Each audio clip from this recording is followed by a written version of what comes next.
Welcome to a new Draw My Life video. Yes, it's Christmas. Well, not yet, but almost. This year, we've been invaded by the Christmas spirit and we have thrown the Grinch inside us out to embrace the warmth of Christmas. While we make this video, we're listening to Mariah Carey in an endless loop.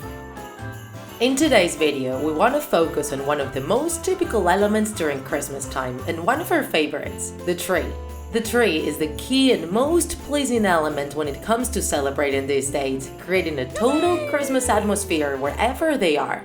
Traditionally, conifers from perennial leaves were used, mainly fir trees. Nowadays, using artificial trees is the most typical thing. These can be decorated with ribbons, colorful ornaments, lights, tinsel.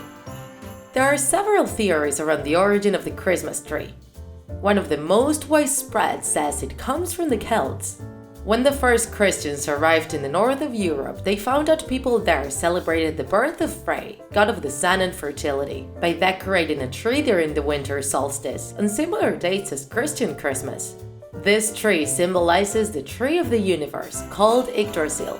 Heaven was on its top and the kingdom of the dead laid on its deepest roots.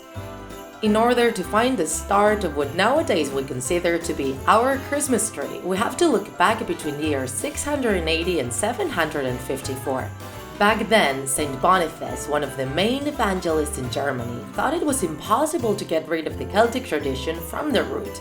So he decided to adapt it by giving it a Christian sense. The legend says he cut with an axe an oak that represented a Nordic god and instead planted a pine tree, which, since it is a perennial tree, represents God's love. He decorated it with apples and candles. Apples represented the original sin and candles Jesus' light. With time, apples and candles transformed into balls, lights, and other ornaments. People say the first Christmas tree, as we know it nowadays, appeared in Germany in 1605 to create some atmosphere around the Christmas cold, and it was then it began to spread around. It made it to Finland in 1800, though it took longer for it to arrive in England.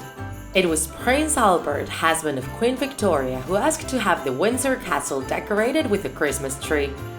When the European immigrants arrived in the North American territory, they made the Christmas tree popular, and from there to the rest of the world. With time, different traditions and mixture of cultures were added to it, such as the star on the top, with its origin in the Philippines, or leaving the gifts sent by Santa Claus underneath the Christmas tree. Do you set the Christmas tree up at your home? If you enjoyed this video, don't forget to like it. And if you want to see more Draw My Life videos, subscribe to our channel. See you in the next episode.